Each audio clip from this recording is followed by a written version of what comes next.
Very good morning, everybody. I'm Josh Hillman. I'm the Director of Education at the Nuffield Foundation. I see that people are just continuing to join, but I'm going to get going because we've got a huge amount to get through in only 75 minutes.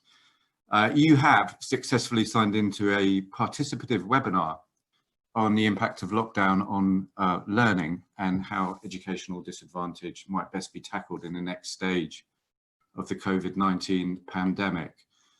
Very warm welcome wherever you are. I wish we could all be in a room together, but let's do our best to imagine that. There's clearly a huge amount of interest in this topic and the evidence around it and its interpretation.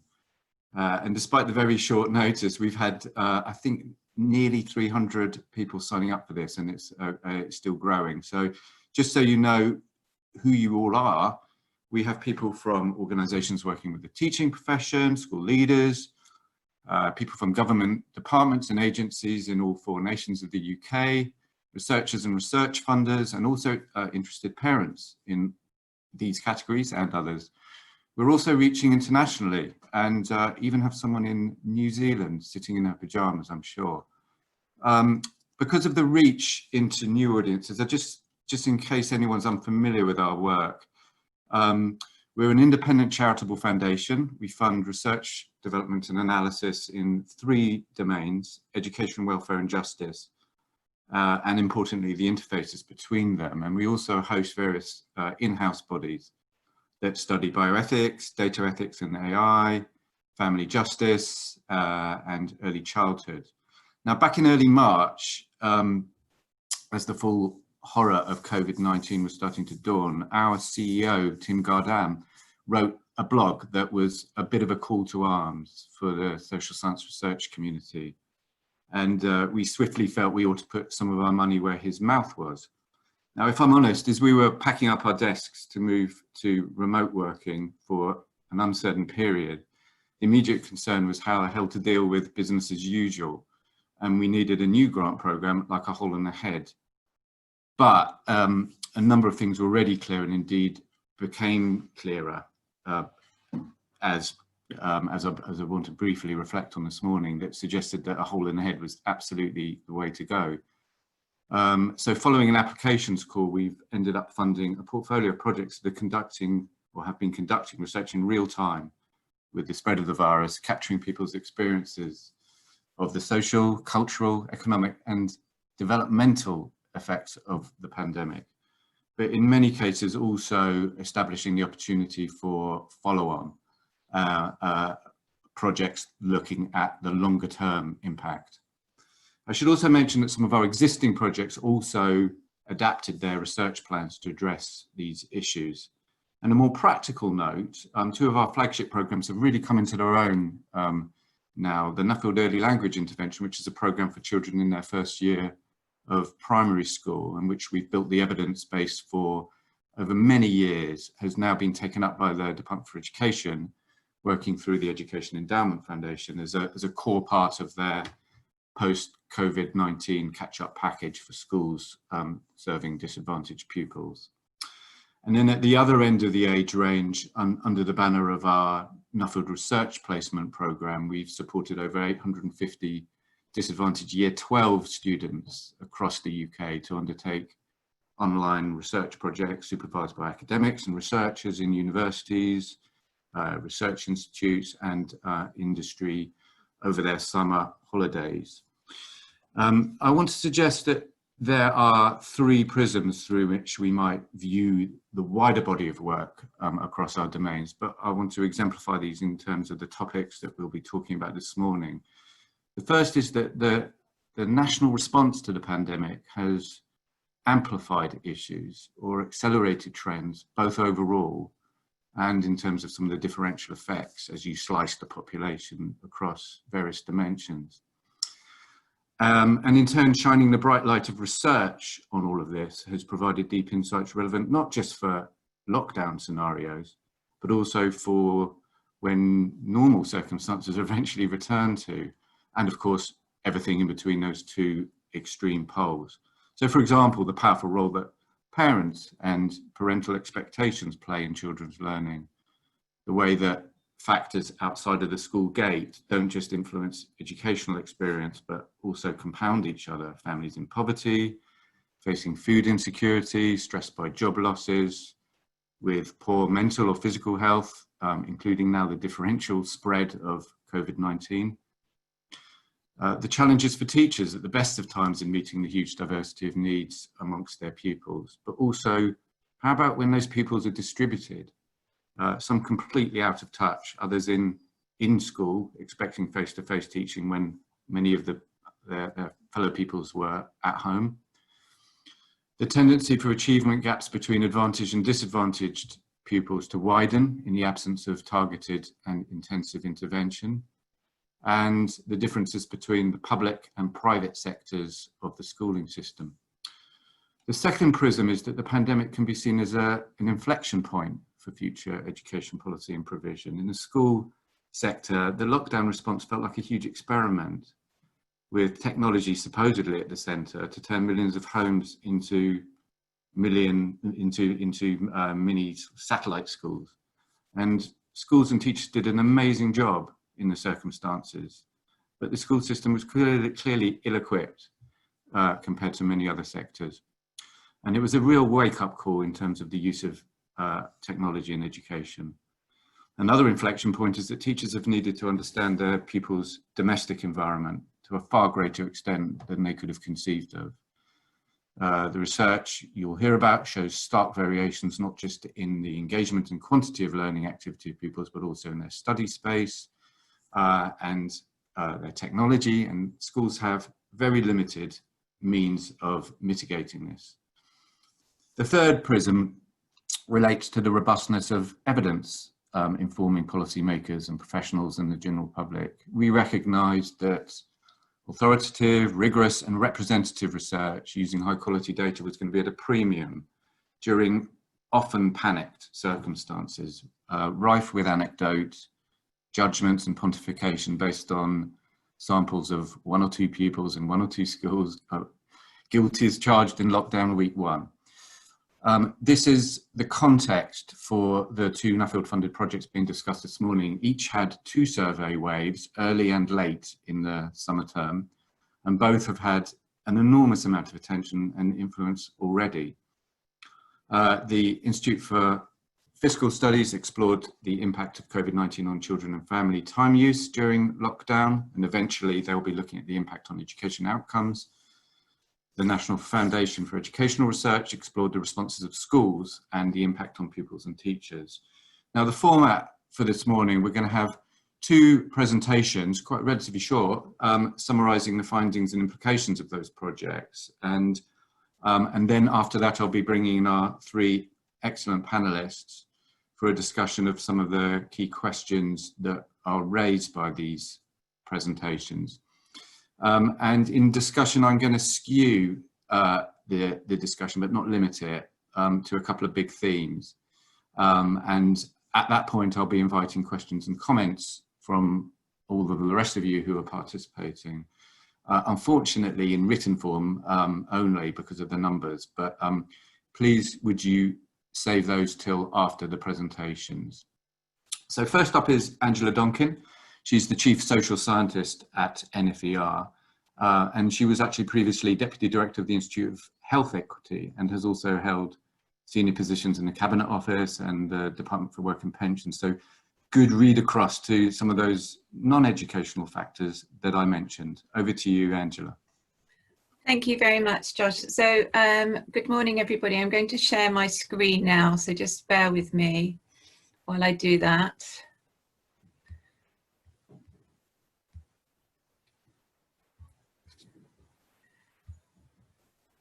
Can I check that people can see that? Not yet. Okay, could go back.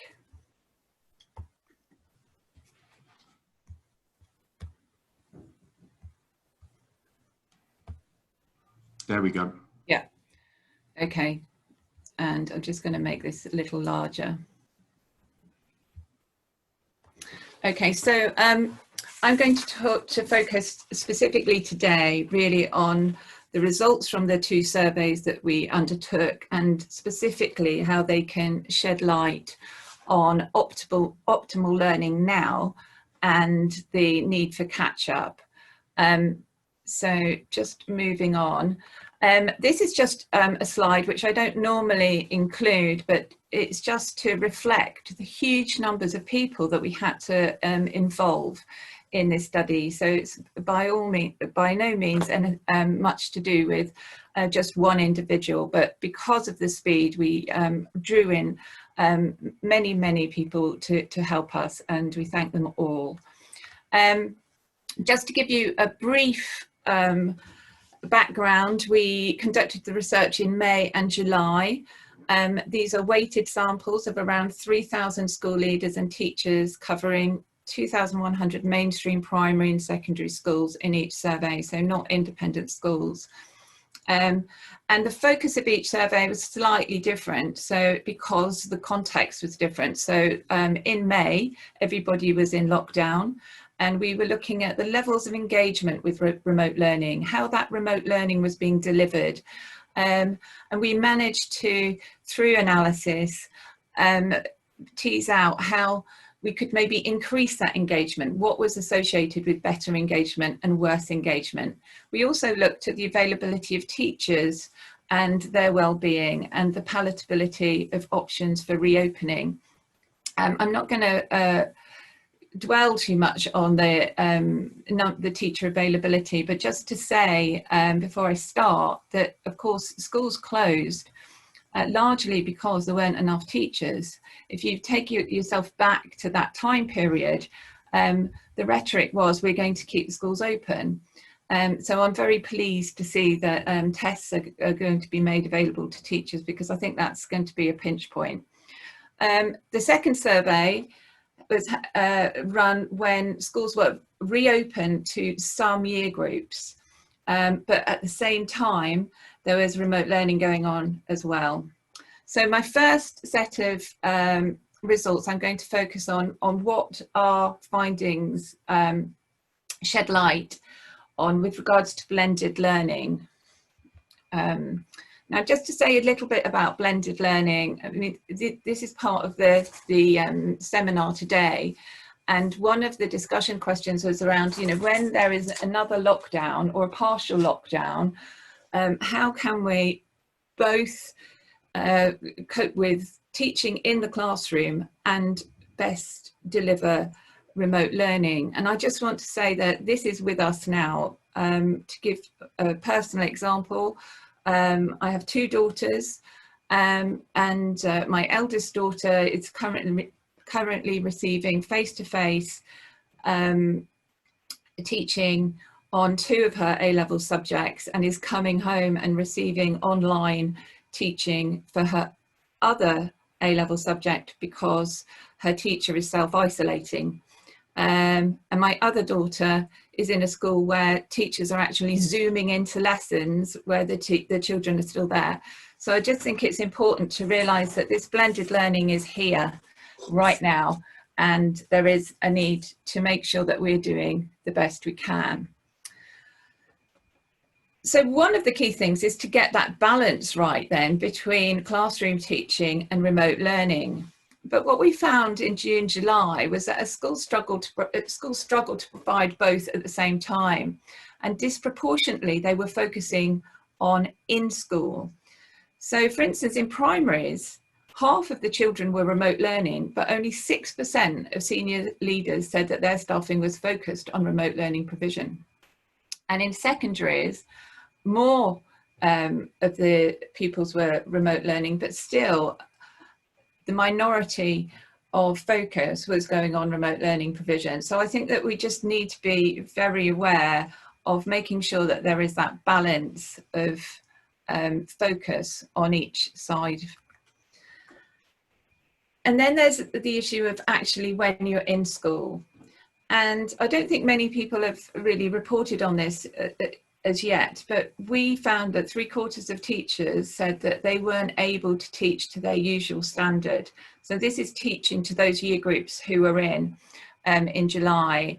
Nearly half of them said that social distancing was negatively impacting teaching practices, and specifically that they were having difficulty because of the social distancing doing group and practical work, or being able to move around the class to teach and support and interact with pupils. Well, you think about the pupils that might need that support when you're walking around the classroom, and again, you know, you may find that you get a bit more inequality happening there. 39% no longer had access to the resources they needed. So these teachers are used to moving around classrooms and getting different facilities where they need them. But actually, that wasn't necessarily the case.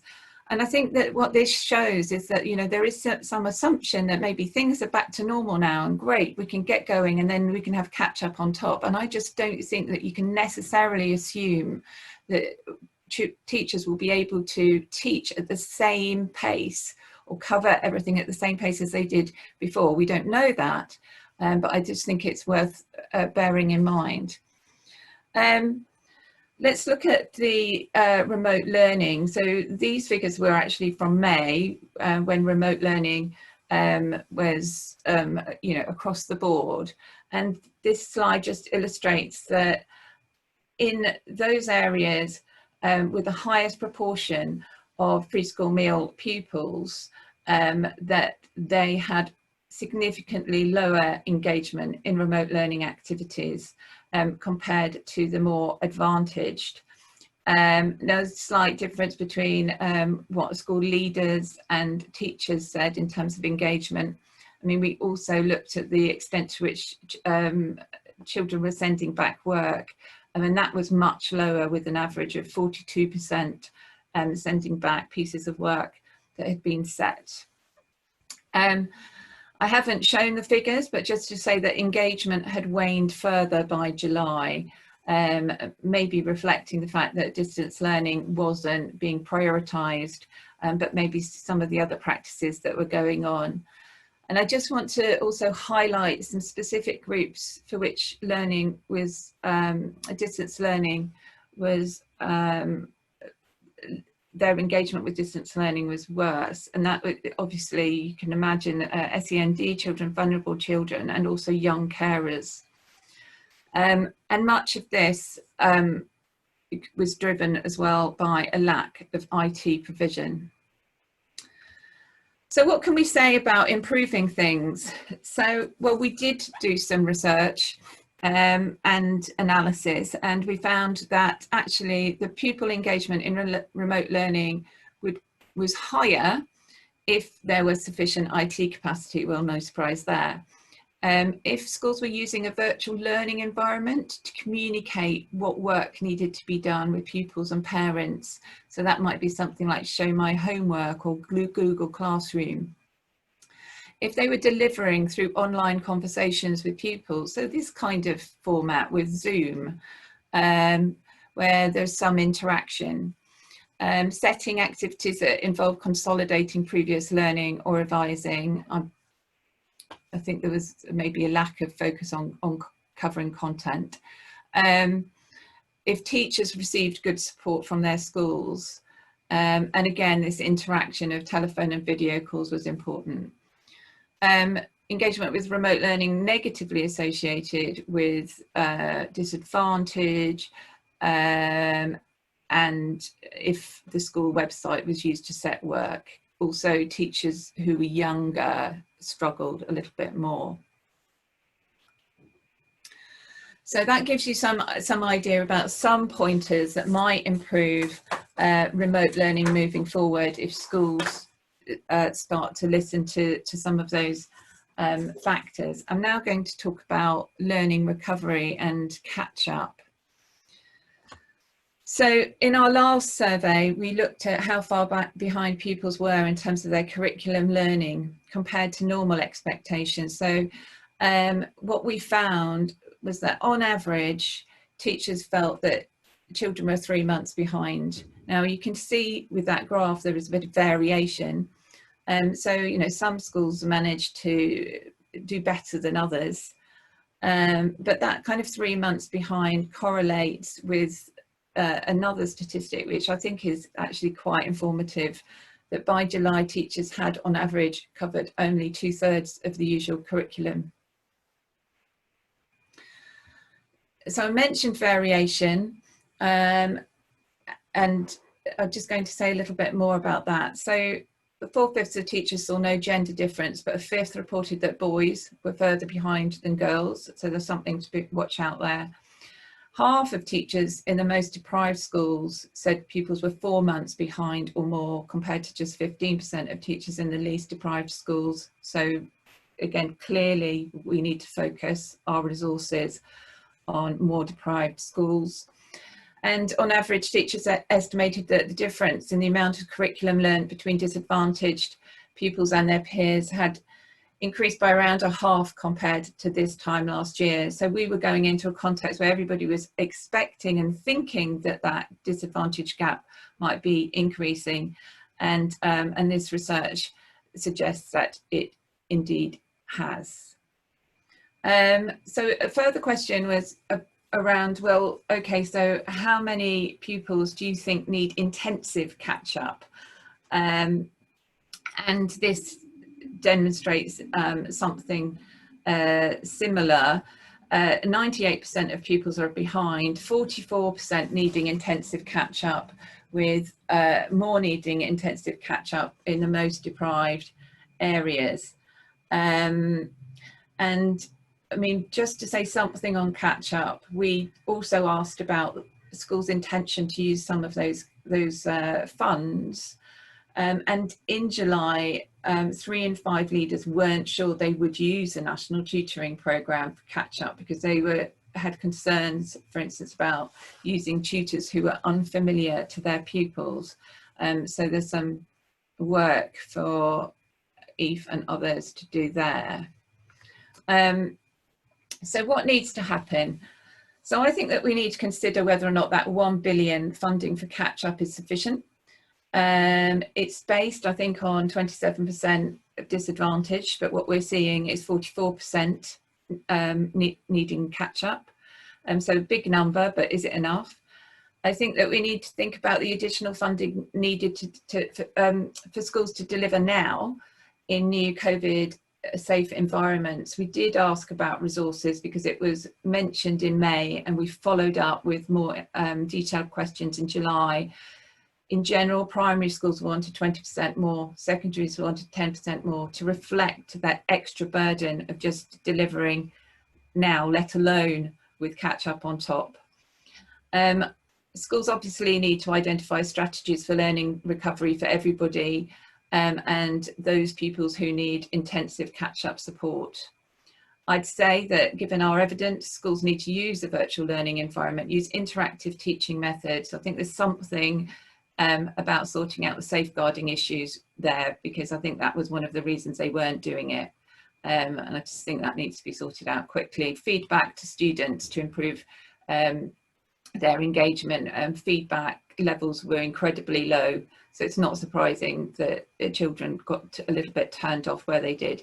Teachers also need access to training, IT capacity in households, but also for teachers. Many teachers were using their own IT provision and felt that they needed more.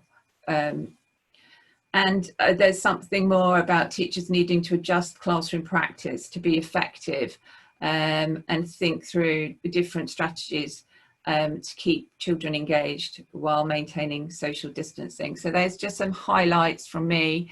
We have a catch-up recommendation. We have mentioned there is this conflict between maintaining social distance and achieving full curriculum coverage, and that may slow the pace of curriculum learning, and I think that we need to just be aware of that. We can't assume that pupils will immediately begin to recover everything and be able to do that in this year. Maybe some of them can. I mean, we would prioritise for catch-up children who are in those exam years.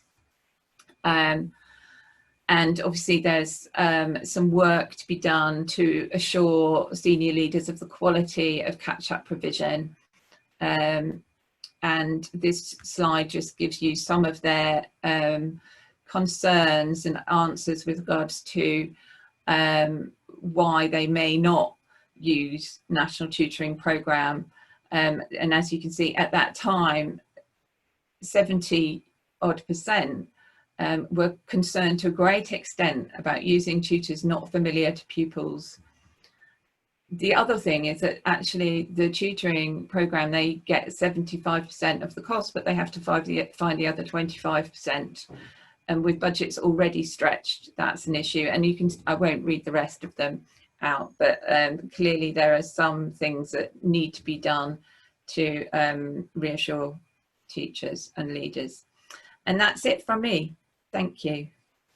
Thank you so much, Angela, and a very warm welcome to Robert Hulfan, who's just joined us. It's great to see you, Robert. We're going to move immediately on now to Sarah Cathan, who's an Associate Director in the Education and Skills Sector team at the IFS. I should mention she's also a British Academy postdoctoral fellow studying child development and household behaviour in both developed and developing countries. So she's bringing an important international perspective as well. And she's going to talk more about the domestic side of what Angela has just been talking about. Over to you, Sarah. Hi, thank you, Josh. Can you see my slides? Yes, we can. Great. All right, so, well, in this presentation, I'm going to highlight a set of key findings from the research project me and a team of researchers at the Institute for Fiscal Studies and the Institute of Education at UCL have been working on now since April, thanks to the support of the NFER Foundation. So all the research I'm going to present today is based on joint work with several of my colleagues, Alison Andrew, Monica Costa-Diaz, Christine Farquharson, Lucy Craftman, Sonia Krutikova, Angus Fimister, and Almudena Sevilla. Again, quite a large team as well. So our main motivation for this project was really to better understand the impacts of the COVID-19 pandemic on children's outcomes and the outcome gap between the poorest and the richest children in England. So we wanted to first document how the crisis is affecting at different stages the daily lives of children and the lives of their parents, and in particular, children's learning experiences at home. Very early on in the pandemic, it also became clear that the crisis would have very unequal effects on children and families with children, among other groups. So a core aim of the project was to study how the effects of the pandemic actually varied across families and across children, and how these interacted with existing inequalities. And finally, our project will, in future stages, also seek to look at the long-run implications of the immediate effects of the pandemic that we document in the current work for children's outcomes and inequalities in outcomes. So to do all this, we quickly realized that we had to collect real-time data on families with children during the lockdown and at different stages of the lockdown.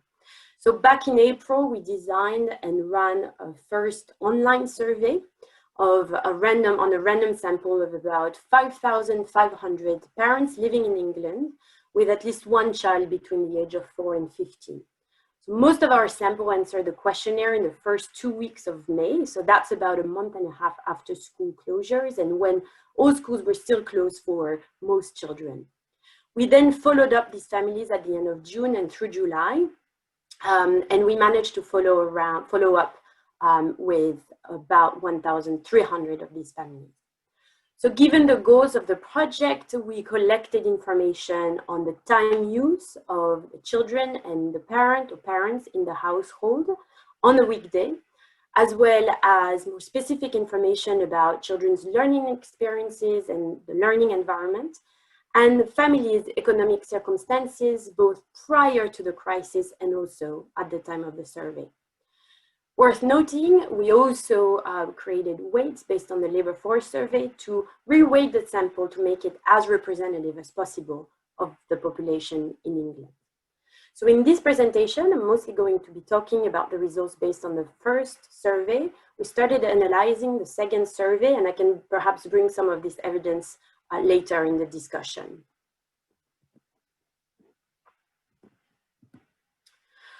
So first key aspect of children's remote learning experiences that we looked at was how much time children spent learning every day on a typical weekday during the lockdown, when schools were still completely closed for most children. And we found that on average, primary and secondary school students reported spending 4.5 hours per day on learning. So compared with the pre-lockdown period, for which we have comparable data from the UK Time Use Survey of 2014-15, this represents a pretty large drop in learning time, from 6 hours a day for primary school students and 6.5 hours per day for secondary school students. But you might think that actually achieving to spend 4.5 hours on learning every day is actually a pretty great achievement given everything that was going on back then.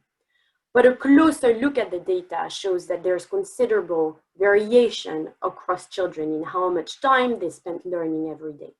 And as you can see here on this slide, we see that among both primary and secondary school children, about one-fifth of the children actually spend less than 2 hours per day on learning, while 40% of primary school children and 50% of secondary school children spend more than 4 hours per day. So we see that there are inequalities in learning time, in time spent learning, and as we suspected, a lot of those differences across children actually map onto existing inequalities in family income. So to look at that, we split our sample into 5 equally sized groups of families defined by their position in the earnings distribution prior to the crisis. And we compared learning time and other outcomes across these groups. So in all of the graphs that I'm going to show you from now on, the green bar shows you the outcome for the poorest fifth of students. The gray bar is for the middle fifth of students, and for the yellow bar is for the richest fifth of students in our sample. And here what we can see is that the results are quite striking. We can see that there are large gaps between in time spent learning between the poorest fifth and the richest fifth of students. For primary school students, that gap is around 1 hour per day. And for secondary school students, it's even larger. It's around 1.5 hours every day.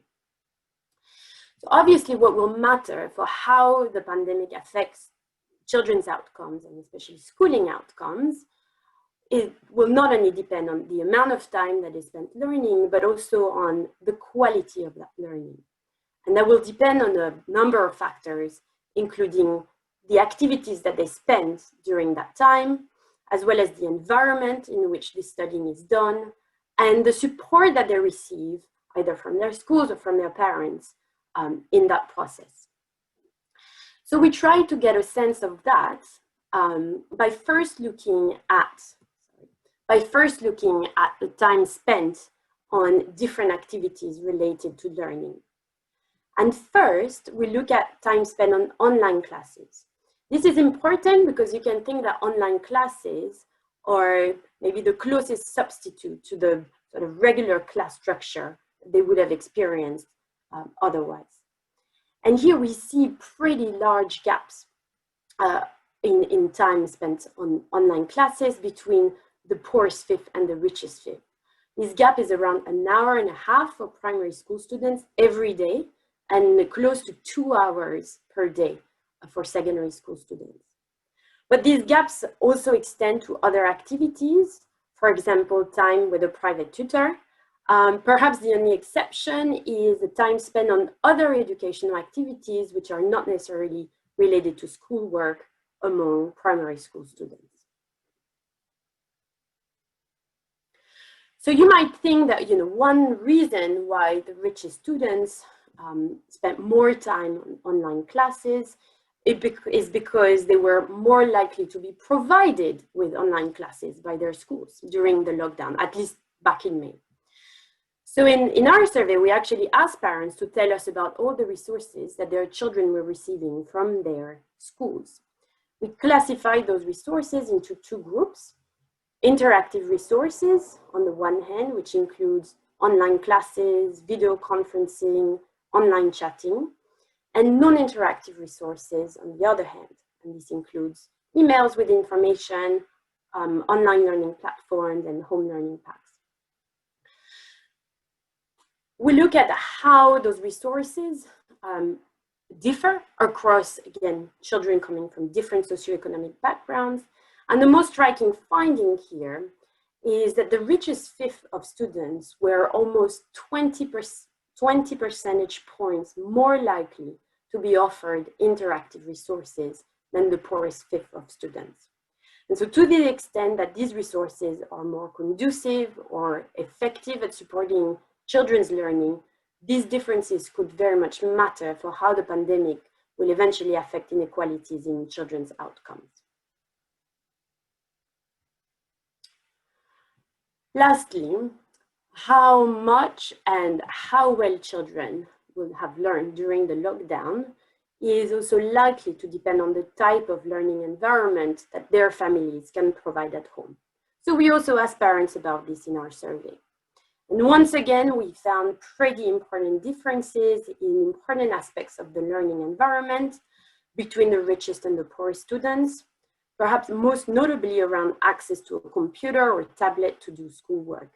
For example, among secondary school students, we found that 17% of the poorest fifth of secondary school students did not have a computer or tablet to access their schoolwork, while only 9% of the richest fifth were in this situation. Among secondary school students, we also see a clear socioeconomic gap in parental perceptions of the difficulty they have to help their children with schoolwork between the richest and the poorest. So to conclude my presentation, I just want to go over one last piece of analysis that we did that I think might be quite pertinent for the discussion we'll have after this presentation. So we've seen so far pretty compelling evidence of inequalities, socioeconomic inequalities in learning time and in learning resources. And the question that it raises, I think, is the following. So we can wonder to what extent those socioeconomic inequalities that we see in learning resources, which you can argue can be changed, or for the most part can be changed through policy intervention, to what extent they are responsible for the gaps we see in learning time. In other words, if we could equalize learning resources across children, what differences would it make to inequalities in learning time? And here, this slide presents the results of this analysis. And we find that the socioeconomic gaps in resources that we've looked at, so in terms of school resources, dedicated space to study at home, and availability of a computer or tablet, inequality, socioeconomic gaps in those resources explain at most a third of the socioeconomic gap in learning time among primary school students. Among secondary school students, they explain at most a tenth of the socioeconomic gap in learning time that we observe. And among the various types of learning resources that we considered, we find that whether the child had access to interactive resources from his or her school, and whether the child had his or her own space to study at home, were the most important types of factors that explain that gap in learning time across children. So where does that take us, and what does that suggest going forward? So on the one hand, I think it seems really critical that should we be again in a situation where many children are learning remotely, and we're already in a situation where some children are in that case, remote learning resources provided by schools have to be improved and equalized across schools and children in order to mitigate the impact of this crisis on existing inequalities across children. And our research shows that doing that should mitigate some of that impact. This may require a lot more coordination across schools, more coordination across local and central government than there has been in the previous phases of the crisis. There may also be a need for further investments in developing more shared resources across schools. But on the other hand, I think the analysis I just presented also suggests that it will take more than better home learning resources to prevent poor students from falling behind. Poor students are exposed to a host of other factors at home, which we don't measure in our survey and are also likely to be hard to measure, which prevented them from spending more time on learning than richer students. And understanding those factors and how they can be mitigated is really important. But in the meantime, keeping disadvantaged children probably much more broadly defined than they have, and this group has been defined in the previous phases of the lockdown, keeping those in school as long as possible in the event of another lockdown may be the best way to prevent them from falling even further behind. I'll stop there. Thank you. Thank you so much, Sarah. And I'm going to jiggle things and move straight on to introducing Robert, who has very limited time. He's the chair of the House of Commons Education Committee, of course, whose work has been so important during this period. And so it's fantastic to have him here. And one of the reasons he's personally done such a terrific job is he was previously a Minister of State in the DFE. So he's always drawing on that insider knowledge about what can and can't be done. Over to you, Robert. You're muted. Yeah, thank you very much. I'm very pleased to be here today with you. That was a really important talk, Sarah, that you just gave, and the data. I just want to thank the NFER because they provided, along with others like the University College, the ammunition that was needed to explain for politicians like me as to what actually was going on in terms of school learning and the lack of it during the lockdown. I'm just going to give you a political overview because I don't need to go through the data because you're doing that yourselves and there is plenty out there, if I may. I genuinely think that the last 6 months has been a national disaster in terms of education. I praise all the time the individual work of many teachers and many schools across the country. I've seen it in my own constituency of Harlow. But for one reason or another, the facts remain that, as the NFER pointed out and others, that millions of children did very little learning or had very little contact with teachers. And what it exposed, what the lockdown exposed, was existing inequalities in education. Our select committee, we focus on trying to address social injustice. So we've done work on exclusions, we've done a huge report on that, a huge report on children with special educational needs. We're looking at left behind cohorts, starting off with white working class children at the moment. And to me, there were like three horsemen of the apocalypse. There was the educational poverty that many children were suffering during the lockdown. There were the safeguarding issues that children were suffering, and as you just pointed out, Sarah, there was the digital divide. I mean, I did not know before this that 700,000 kids do not have access to computers at home or proper Wi-Fi, as you and the Children's Commissioner pointed out. And the safeguarding, I think they're going to be new frontiers of vulnerable children that may not fit existing categories. You know, children exposed to county line gangs, children facing very tough situations at home during the lockdown because of high pressure.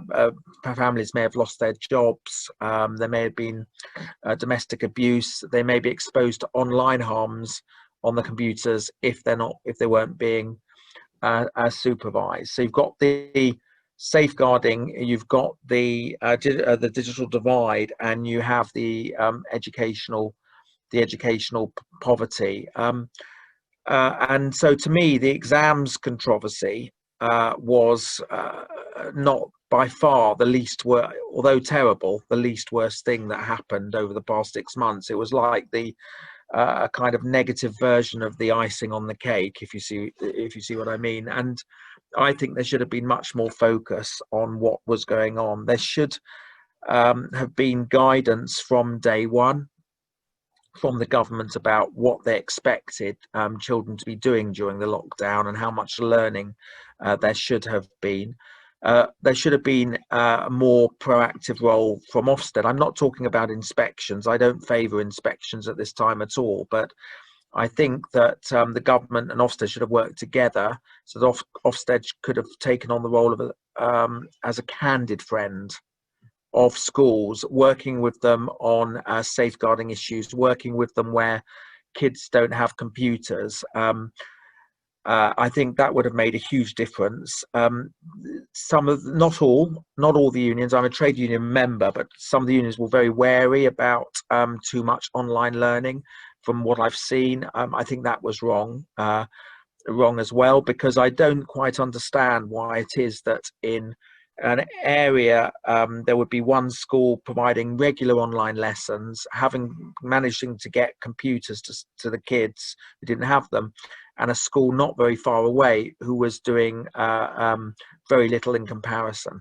And they had the same kind of cohort of pupils. So I'm not even talking about different areas. I mean, in the same area, schools within 10 or 15 minutes by car of each other. Now, why that should not have been happening if there had been guidance from the government from day one. And also, I think that the government should have played a more proactive role in terms of actually calling academies. I know the government will reply all schools are autonomous, but when they want to put phonics in, for example, which is something I support, they made that change nationally. So I think the government should have proactively called schools and worked with them to make sure that the children are learning.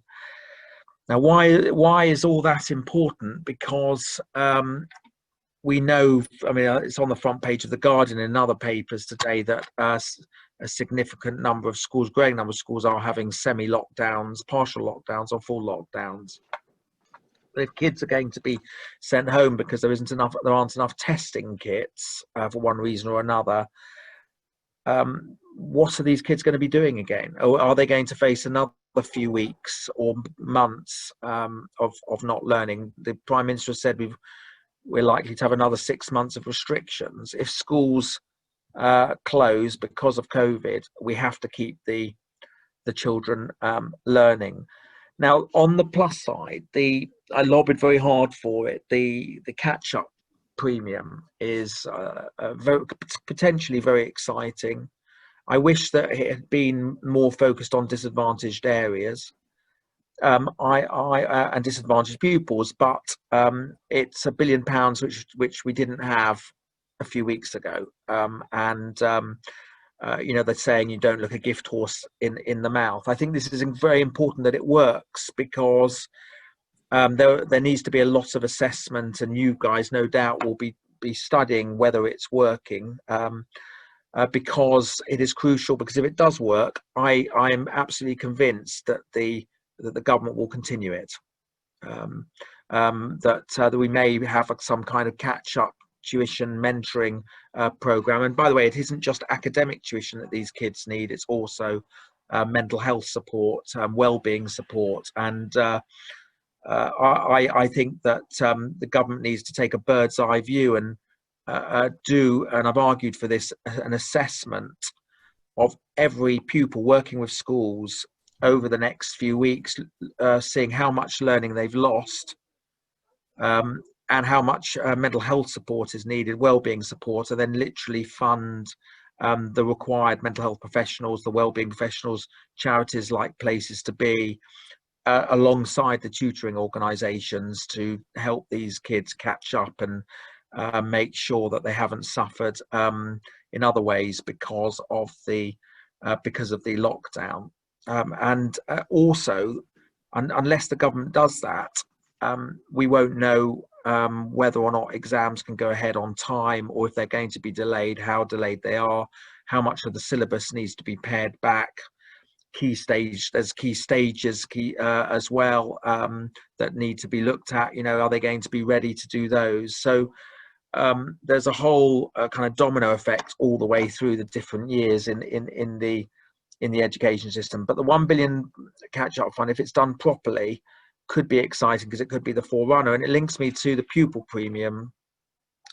I often ask government ministers how much evaluation is done of the pupil premium and how effective it is. I'm very supportive of it. It's 2.5 billion this year, I think, close to. But I don't think there is enough evaluation done as to the outcomes. And I know that inevitably, because of the funding issues that schools have, sometimes the pupil premium is used to close deficits and spent on other things. My view is that the pupil premium should be more targeted, and it should be the outcomes should be much more. There needs to be a lot more analysis of pupil premium outcomes. We need to look at whether it would be merged into the catch-up premium, or there'd be part of the pupil premium used for catch-up alongside, and all these things need to be discussed. And it links back to the issue about attainment, again exposed by COVID. I mean, a number of studies have come out from Teach First to there's so many of these organisations, the Education Policy Institute, I think, published, and we know that the attainment gap is stalling, that disadvantaged students are 18 months behind by the time they get to GCSE, and that to me is unacceptable. It should not be stalling. And this is why the government needs to say, well, this is going on. What are we going to do about it? And actually have a focus on ensuring that attainment levels are closed, because it's not acceptable that it's stalling, or at best it's stalling, at worst it's getting much worse. Those are the main things that I want to say to you. It is all interlinked, and the EPI, I think, said this in their own recommendations on the disadvantaged gap. Given children with special educational needs, forgotten about. The review now won't come out till next year. The problem we have are 40 kids a day excluded from schools, having school exclusions. All these are interlinked in terms of attainment and the problems brought about by COVID, and they have to be a priority for the government. And we should have a policy on, the government needs to set out what their policy is on exclusions, make that much clearer, publish the review, not just the review, because when the government publishes a review on special education needs, we'll still have to wait another few months till actual policy is developed, because the review is going to be the review. Because all these things are interlinked, and if 2021 is not going to be as bad as 2020, a lot needs to be done to turn education around and actually have what I call a long-term plan. The health service, everyone seems to think it's okay for the health service to have a 10-year plan, but not for education. And rather than just a lot of clothes peg and announcements from the government, I'd like to see a washing line linking them all together, linking all these problems that I've highlighted, that you've provided the data and the information for, and our committee will continue to do what we can to try and highlight these issues. Thank you. Thank you so much, Robert. And it's very reassuring to know that we have such hard-hitting and strategic thinking from the heart of Parliament. So I appreciate your time. I hope you can stay on for a little bit, but I know you've got many things to move on to. I'm going to move straight on now to get the school perspective from Carolyn Roberts, who's been a head teacher for nearly 2 decades and also a big figure in the school leadership community in various ways. So I'll go straight on to you, Carolyn, to pick up some of the points that have been raised. Thank you. And it's been really great to hear about the research, which is very interesting. I was particularly heartened by the implementation section of the research, which seems to speak to the issues that we have. I'll try very quickly to make three or four points. I think schools are much better now than we were in March. We've got an idea of what we need to do. We've experimented with some things. We've had to learn things on the hoof that we hadn't put ourselves in the position of having to learn before. So I think that if if a total lockdown happened again, we'd be in a much better position. And all schools, of course, have to be ready by the end of September to demonstrate what their remote learning will be. But one of the issues that we face is that there's very little capacity in the system, very little capacity of any kind. So if I was to say that schools don't have enough money, that seems like an obvious thing to say. But what not having enough money means is not just that schools don't have enough kit and therefore couldn't find the money many schools couldn't find the money to quickly buy the hundreds and hundreds of laptops that are needed to be bought. But it also means that in the past, and now that we've got back to school, teachers don't have enough time to be able to think about extra things. So there isn't the capacity. If all of your teachers are teaching right up to the maximum, they don't have the capacity to think about anything other than what they've actually got in front of them at the time. So we could do with some extra money to get more teachers in school, to give people more time to think, to develop the responses that we need to develop. And there are two very specific points about that. One of them is to do with schools not being able to afford to employ enough IT technicians to keep the systems going. And also, for example, schools not being able to get hold of or employ attendance officers to deal with what we're faced with now, which is getting the reluctant learners back into school. So that's a money thing. The other thing, the second point I'd make is about recovery. I'm trying to avoid using recovery and gap and filling the gaps and all of that in school. It's not the children's fault that schools were closed. It's our issue that we have learning pegged so closely to time because of the examination system, which has also undermined children's capacity to learn independently. Children don't know how to learn independently because they've got to go through the exam stuff in time so to get the results. So we need to rethink this. We need to rethink our approach to our exams. Those children from disadvantaged backgrounds who are also children who are likely to get grades 1 to 3 at GCSE, there's absolutely no imperative or motivation for them to put themselves out to learn in difficult, cramped situations at home with poor quality IT if they're going to get a fail grade at the end of it. The forgotten third have no purchase on the system at the end of it from secondary. The other point I would make is that, well, two very quick points, and I will stop within 30 seconds. Teachers learning how to teach more effectively with social distancing in schools is really hard. Classrooms are really small, the children are jammed together. That's really hard, and there's some research needed to be done into that. And the big issue that we face, I've got a 600 here, is that hundreds more children got the results to get into A-level classes this year. I'm now teaching economics, history, maths in classes of 31, 30, 32. There's a huge issue here with what this year's exam results have done for the next set of exam results that those young people will have.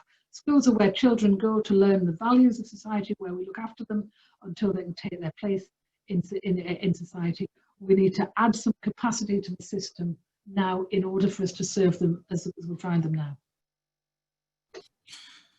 Thank you so much, Carolyn, and it's great to hear the perspective from the chalk face and putting some flesh on some of the issues that we've been talking about. I'm now going to bring in a final speaker, who's Emily Frith.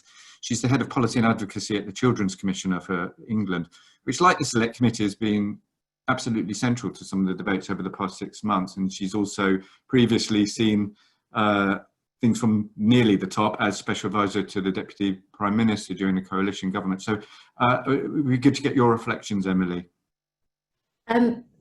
I think the research has been incredibly interesting, and we've used it a lot in terms of our public engagement on these issues, and been calling for schools to remain open throughout the pandemic. Approximately 575 million school days have been missed since March. Majority of children have had no right to attend school, and that's had a massive impact on children. We've heard from children like Laura, who's 11. She said, "I'm missing out on a huge chunk of education that can prepare me for secondary school and later life. That makes me feel unprepared and not ready for the journey ahead. And I will be missing out on end of year events and I've been waiting for since nursery. So despite doing the same subjects, I miss a sense of structure in my life. I miss socializing with my friends and laughing with them." And I think that quote just gives us a real sense of the breadth of this impact on children. It's not just been about their academic attainment, but it's been about their well-being, their loneliness, and the fact that their lives have been turned completely upside down. So we've been calling for, in any future lockdown, for schools to remain open and be the last thing to close after pubs, non-essential shops. We're really calling for improved testing and tracing to help these schools stay open. I'm really pleased to see that teachers are being prioritised as part of the testing regime. I completely agree with Carolyn's point about resourcing for schools, especially for the most disadvantaged schools. And Robert talked about the pupil premium, the importance of making sure that resources go so that teachers have the bandwidth to think about something more than just coping with COVID and can think about this catch up. Schools are having to pay for supply teachers to cover staff being self-isolating or absent because of COVID. That's a huge impact, and that's going to start eating up things like pupil premium and the catch-up premium, because they're going to have to be spent on just dealing with COVID. So if schools do have to close, either nationally or locally, we want them to remain open for children of key workers and vulnerable children, and to be a much more concerted effort to try and get those children into schools. I think we were looking at about 17% of those children in during the lockdown, and we really think that there need to be these react teams that were set up of councils and schools working together, need to be pushing to try and get families to increase attendance. It can't just be on the schools themselves. And we also want them to consult on other groups that should be included. So children living in B&Bs were added during lockdown, and there may well be other groups, as I think Sarah mentioned, disadvantaged groups who should be enabled to attend school. Absolutely agree with Robert that there needs to be a plan B for exams, and we also think there needs to be much more focus on what's happening for SEND children during any future school closures, and actually making sure that those children are in school. The Disabled Children's Partnership said a third of parents said their school had offered no specific SEND home learning support. So it's not just children who don't have laptops or who don't have a space to work, it's also children who need extra support in their learning who weren't necessarily getting that during lockdown. Wanted to mention the increasing the availability of laptops. We looked at the DFE scheme. It had 200,000 devices. It was great that they did the scheme, but that compares to about over 500,000 who were eligible. So only about 37% could get a laptop, and that's only about a third to a half of children who definitely needed one. So it was just too little, and it was definitely too late. We found a third of MATs received fewer than 10 laptops for all their year 10s. And a primary school head teacher told us she estimated about 70% of her children lacked the equipment they need, but only 3 got a laptop during the scheme. So it's great that the DFE have announced extra laptops, but there's so far still only 150,000, and that's just really not enough. If we are going to see lots of schools closing, if we're going to see any further national lockdown, we need a much more concerted effort to get children the laptops they need. And we also think the government should work with broadcasters to ensure more education content is available on television. So they have the BBC Brightside, but if people don't have laptops, they can't access that, but they could access it if there was some dedicated TV content. We also want to mention families living in B&Bs during lockdown. It's not just access to laptops. Some children were stuck in temporary accommodation, sharing bathroom facilities, kitchens, unable to self-isolate. We estimate that there's about 760 families in that situation, and that's the tip of the iceberg, with others sort of sofa surfing.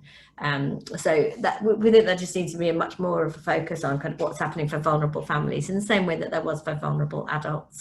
So I sort of skimmed through quite a lot there, but I hope that gives you a kind of flavour of some of the things that we've been talking about over this time.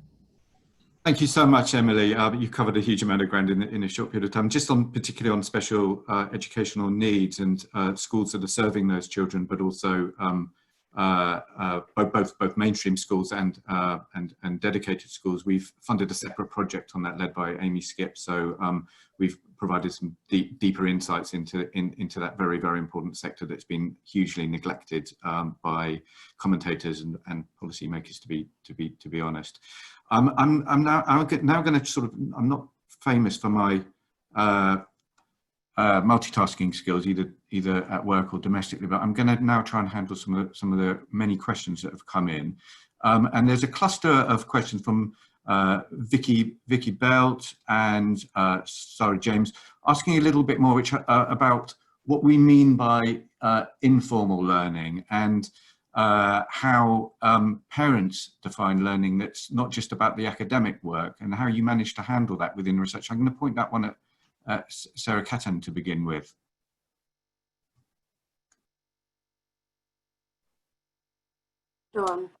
Yes, I'm happy to provide a little bit more information about how we phrase those questions. I mean, we left it relatively open. We had two sources of information on the time that was spent on what we called home learning. We asked parents to fill out a time diary that would tell us in every hour of the day what their child was doing and with whom, the various activities that they were doing.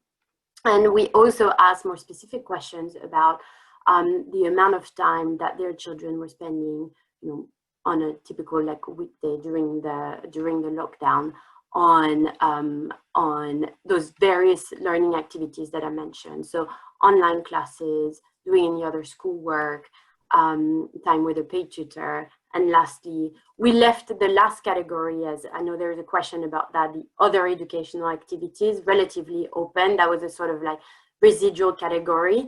And unfortunately, because of the time constraint, we tried to keep the survey under 20 minutes. We didn't have much of a chance to, ask people what those educational activities are made of or included.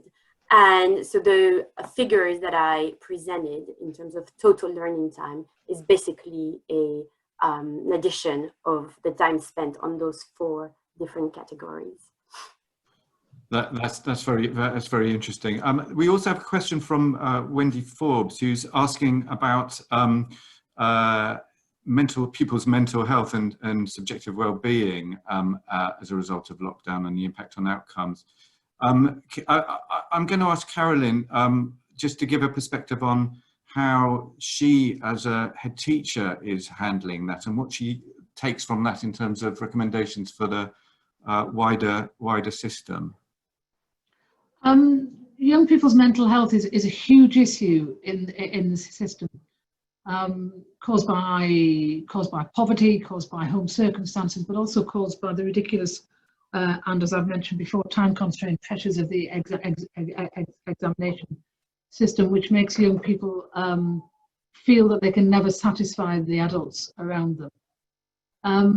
Schools have to make really serious choices about mental health and whether or not to prioritize it. We have a large therapeutic service here in school, but it is very hard if your budget is very small to prioritize that over teaching staff in classrooms. And I think that policy needs to be readjusted. If schools are to be expected to provide mental health support, well, they must be funded to do that. And they can't just be expected to find it from the money they get for teachers. So if mental health of young people is important to government, well, then it ought to be paid for. And I do think the schools are the right place for it. I'm not against it. I think it's right. We just need to find the money. Yeah. I'm just stay on board here, Carolyn, because I've got another question I'd like to direct you from, which comes from Louise Tracy, and she's asking about. Well, she's really querying the fact that the point that someone made, that 6 hours of schooling a day is the norm. Once you factor in break times and general organisational issues around pupils going from class to class, and she's wondering whether 3 or 4 hours of teaching a day during lockdown actually gave a similar amount of time as face-to-face teaching. Could you shed some light on that? It ought to be the case, certainly in secondary, that at least 5 hours of actual teaching is happening. So 6 hours is probably a bit much. I think 5 hours spent looking at a computer screen is way too long. I think all of us as adults have learned that spending all day on Zoom meetings is really very difficult to sustain and very stressful. And so while some schools were criticised for sending out old-fashioned written work, I think that was very important. We certainly did that, and I wouldn't want there to be an expectation that children spend more than 3 hours in front of the screen for learning. But they ought to be working for longer than that. They ought to be doing, you know, let's imagine that they would have spent 5 hours in school and then an hour or 2 hours or even 3, depending on their age, to doing homework, and that's the kind of hours that we ought to be looking at. But I can't concentrate on screen for more than an hour. I don't know why would we expect a 14-year-old to be able to. Thanks very much. There's a question from Andy Tynemouth, which I'm going to direct to Angela, which is about the definition of learning loss. Is that the loss of existing learning? Is it the loss of potential learning gains, or it's some sort of combination of both? How did you measure that? Yeah, so we ideally, if you think about the gap between disadvantaged and advantaged children, you would look at the attainment gap, but we knew full well that there weren't any tests going on in the summer. So we asked teachers to estimate how far they were behind in their curriculum learning. And so, you know, that was kind of related to, we thought that teachers would be able to know, you know, how far they'd got through the curriculum, and that would be a kind of in a way, a proxy measure that would give us some idea of the gaps. And I think that the most important thing is to know that question was asked about how far behind were they last year and how far behind are they now. And that gap had widened. So, I mean, I feel quite confident that we can say that the gap between disadvantaged and advantaged children has widened. In terms of exactly how teachers understood the question and exactly what it means, I think that maybe teachers read it in slightly different ways, but I think the key point now, and that work is underway, is to assess children to see exactly where they are. So hopefully that answers your question. No, I think that's really helpful. There's a couple of questions here which are around the wider research evidence, and I will ask you to kick off on this, Angela, which is, what research is there into the pupils' perspective of the experience of lockdown? Are you aware of any other work that's delved into that? Because we've talked a lot about the school leaders and teachers' perspectives, and of course the parents, but what about the pupils themselves? I don't know, Sarah, do you know of any specific pupil level data? I mean, I can refer to knowledge that I have that schools did a certain number of surveys about their children and how children were feeling, but I'm not aware of very much that's been published. Yeah, so maybe I would probably want to look at some of the research that has been done on existing surveys, such as Understanding Society or the cohort studies, perhaps the Millennium cohort study, where the participants to these existing surveys have actually been, sent specific questionnaires during COVID, and they are being sent questionnaires every couple of months, I think, to follow them up during the lockdown. So those might have, to the extent that the youth, probably not very young children, but at least adolescents, are responding to those surveys.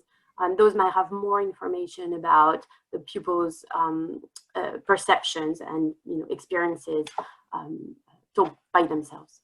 Yeah. I'm just gonna interrupt and bring back in Emily on an earlier question, actually, on mental health, because I know she's got to run. Emily, can you come back in on that? Yeah, just on that question that just came up was the stress. We've done some research with children on stress and the changes in sort of stress for children over lockdown, and that will be published, I think, hopefully next week. So have a look on our website for that. But I can give you a bit of a headline, which was that we found 41% of children were more stressed about schoolwork and exams since schools closed. So I think that kind of nervousness around the way in which the online learning has affected their schoolwork definitely came through our research. On the wider mental health, we've been looking at kind of all the research that has been done on this area, and it's quite mixed, but there has been indications that a rise in depression symptoms in children, and also sort of like loneliness, that kind of the lockdown has impacted on children's loneliness. For children who have existing mental health problems, so that's also on the increase. Young Minds did a survey that showed an increase in mental health problems and an increase in symptoms for children who have existing problems. So what the Commission has been calling for is a faster rollout of mental health support teams to schools, so school counselling, and that's kind of echoes what Caroline was calling for.